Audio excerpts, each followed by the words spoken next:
What if I told you that the greatest challenge in Titanic's story wasn't the iceberg? It was building the ship itself. Long before Titanic sailed across the Atlantic, before the headlines, before the tragedy that would shock the world, thousands of ordinary men spent more than 2 years attempting something many believed was nearly impossible. Imagine standing beneath a steel structure taller than a modern office building. Around you, sparks fly through the air. Steam-powered machines roar without pause. Red-hot rivets are hammered into place by hand. Steel plates weighing several tons swing overhead. Every mistake could cost a life. This wasn't a battlefield. This was the construction site of the Titanic.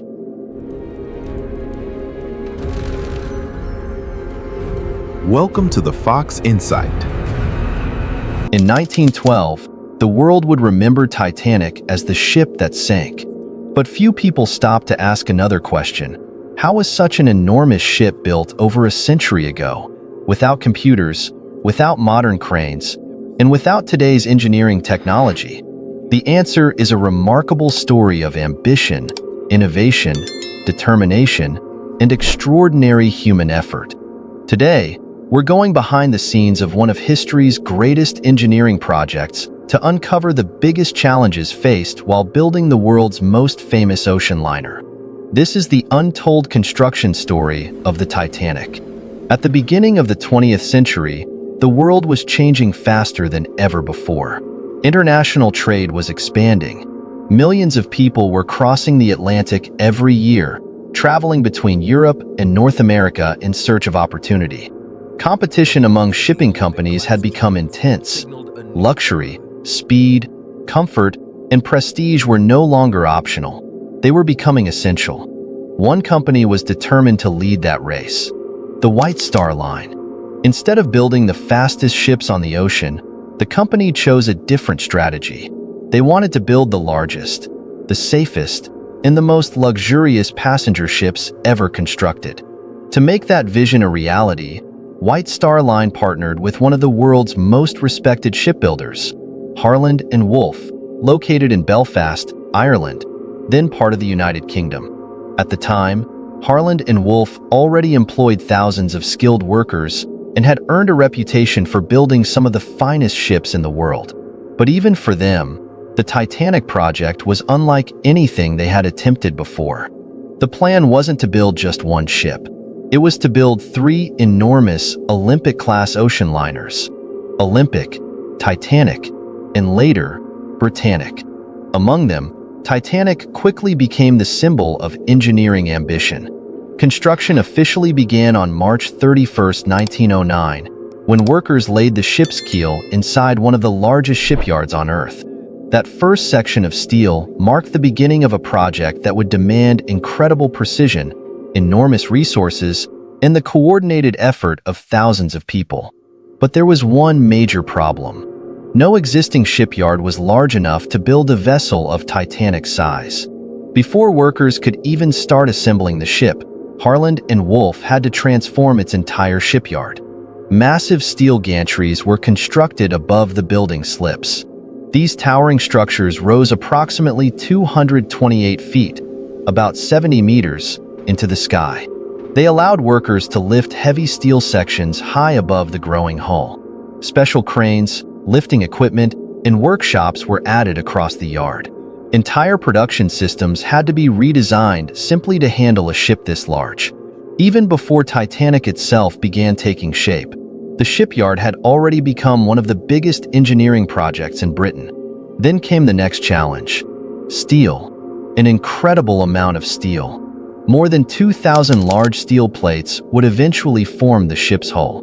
Each one had to be carefully manufactured, transported, lifted into position, and aligned with remarkable accuracy. Remember, this was decades before laser measuring systems, decades before computer-controlled machinery.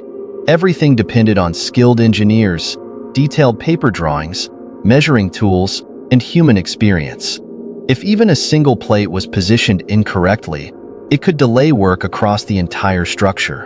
As the Titanic slowly rose from the keel upward, thousands of workers operated like one giant machine. Every team depended on the team before them. Every mistake affected everyone else. And yet, the hardest part of the construction hadn't even begun, because joining those giant steel plates together would require millions of red-hot rivets, in one of the most physically demanding jobs of the entire project.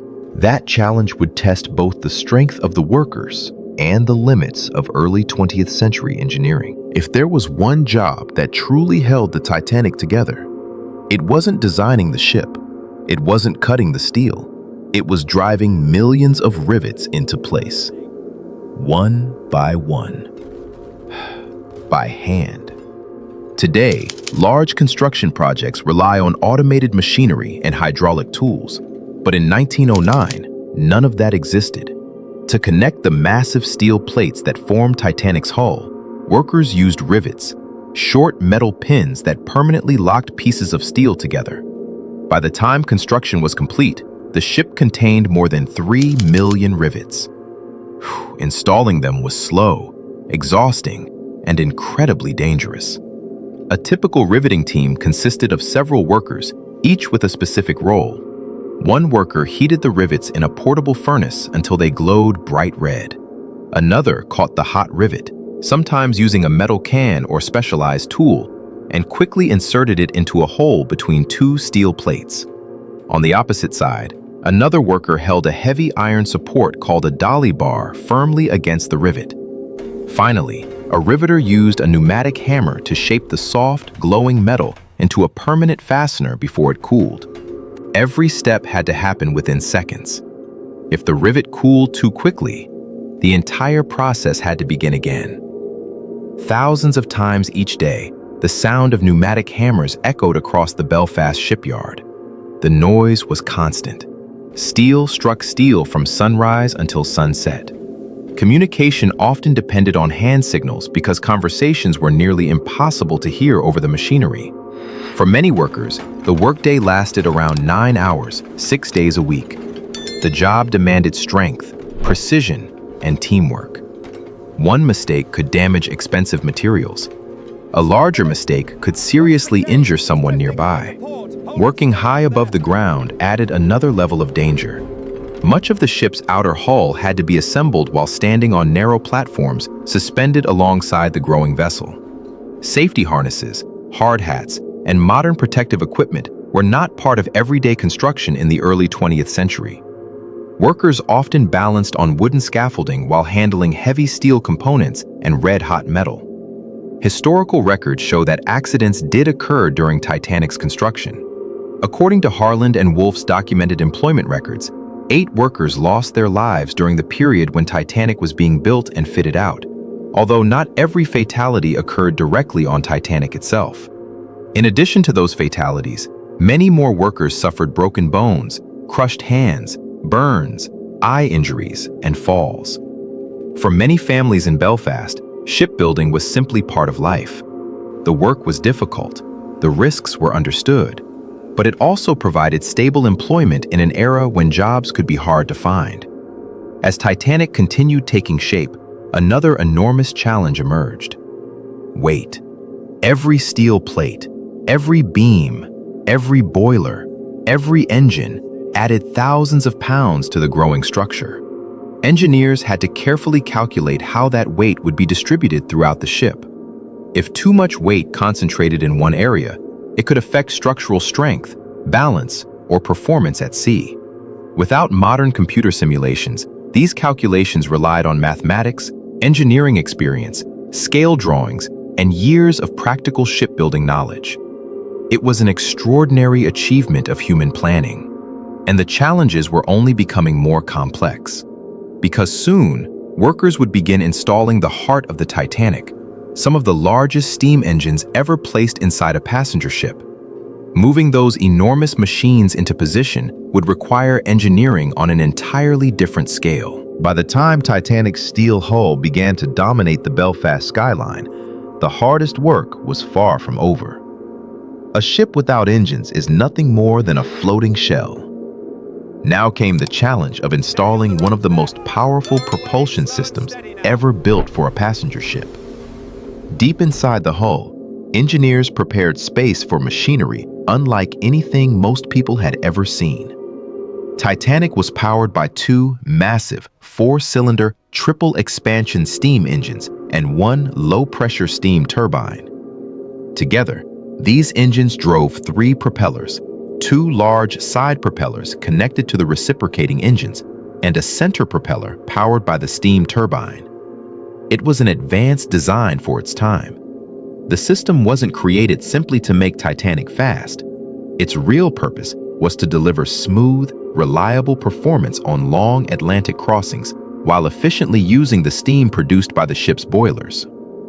But installing equipment of this size was an engineering challenge in itself. Many of the individual engine components weighed dozens of tons. Every piece had to be lowered into the hull with extreme precision. There was no room for error. Once heavy machinery was installed, removing it again would have been incredibly difficult and time-consuming.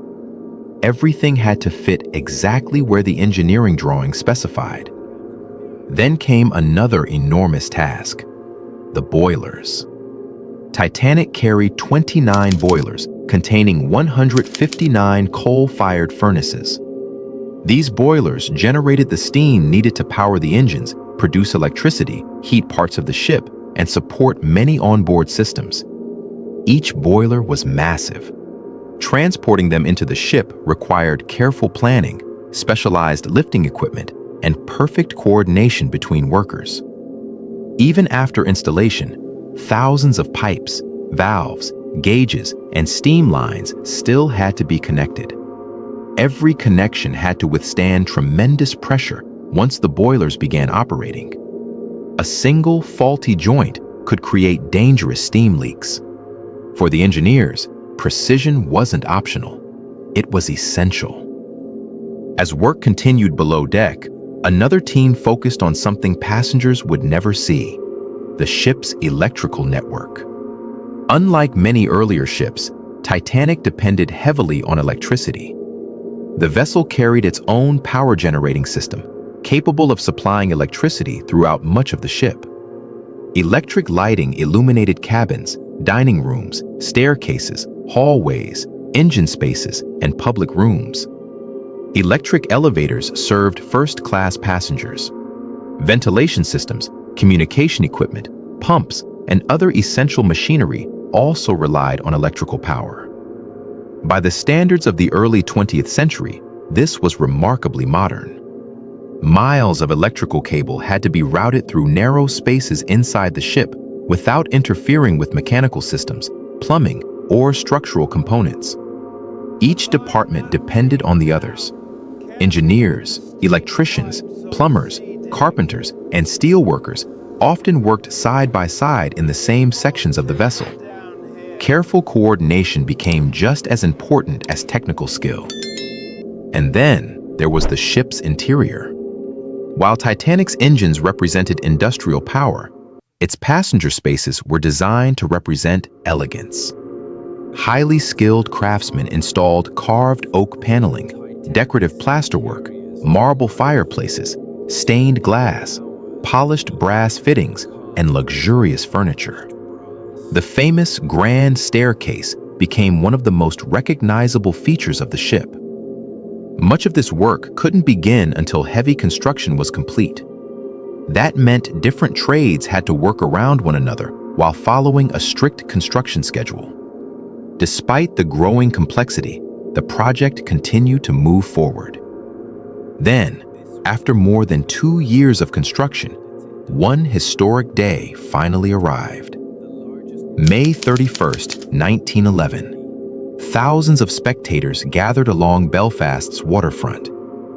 Workers who had spent years building the ship stood nearby. Company officials, invited guests, and local residents watched as the enormous vessel prepared to enter the water for the very first time. Unlike a modern ceremonial launch with champagne bottles, White Star Line followed a different tradition. There was no elaborate public celebration, no dramatic speeches. The launch was treated primarily as an engineering operation. At approximately 12:13 p.m., Titanic began sliding down the slipway. More than 20 tons of soap, tallow, soft soap, and lubricating grease had been applied beneath the hull to reduce friction. Slowly, the giant ship started moving. Then, faster. Within just over a minute, Titanic entered the River Lagan exactly as planned. The launch was considered a complete success, not because the ship was finished, but because one of the most dangerous stages of construction had been completed without major incident. Yet what many people don't realize is this: launching the hull did not mean Titanic was ready to. Months of difficult work still remained. The ship now had to be fitted out. Every cabin, every engine component, every piece of furniture, every lifeboat, every instrument, every section of wiring. Everything still had to be completed before the ship could carry a single passenger. The greatest engineering project of its time was entering its final stage. But the pressure on the builders had never been greater. After Titanic successfully entered the water, many people believed the hardest work was finally over. The truth, it was only the beginning of the final challenge. For nearly 10 more months, thousands of workers continued transforming an empty steel shell into a fully functioning ocean liner. Every deck still needed finishing. Thousands of windows had to be installed. Miles of plumbing and electrical wiring had to be tested. Furniture arrived piece by piece. Cabins were furnished. Dining rooms were completed. Navigation equipment was installed on the bridge. The wireless communication system was carefully assembled. Even the ship's kitchens, bakeries, laundry rooms, and hospitals had to be prepared before Titanic could carry its first passengers. It was one of the largest fitting-out operations ever attempted on a passenger ship. Every department depended on another. If one team fell behind, everyone else had to wait. Coordination became just as important as engineering itself. By early 1912, Titanic looked complete from the outside, but appearances could be misleading. Before any new ship entered commercial service, it had to prove itself at sea. On April 2, 1912, Titanic left Belfast for its official sea trials. For several hours, engineers, officers, and inspectors tested nearly every major system on board. The steering gear, the engines, the stopping distance, the turning ability, emergency maneuvers, navigation equipment, and the ship's overall handling in open water. According to the records of the time, Titanic successfully completed these trials. The ship met the required standards and received certification to carry passengers. From an engineering perspective, the construction project had achieved its goal. A few days later, Titanic sailed to Southampton, England, where it was prepared for its maiden voyage. Everything appeared ready. The world's newest and most luxurious ocean liner was finally about to begin the journey it had been built for. What happened next would become one of the most well-known maritime disasters in history. But that tragedy often overshadows another remarkable story: the story of the people who built the ship. More than 15,000 workers contributed to the construction and fitting out of Titanic. Engineers, designers, riveters, electricians, carpenters, blacksmiths, crane operators, painters, plumbers, laborers. Most of their names never appeared in newspapers. History rarely remembers them. Yet without their knowledge and skill, Titanic would never have existed. Even today, engineers continue to study the ship, not because it was perfect, but because it represents both the incredible achievements and the limitations of early 20th century engineering. Titanic introduced advanced construction techniques, sophisticated propulsion systems, watertight compartment design, and an extraordinary level of luxury for its time. At the same time, its story reminds us that no engineering project is beyond improvement. Every generation learns from the successes and the failures of the one before it. More than a century has passed since workers first laid Titanic's keel in Belfast. The ship itself rests nearly 3,800 meters, about 12,500 feet, below the surface of the North Atlantic Ocean.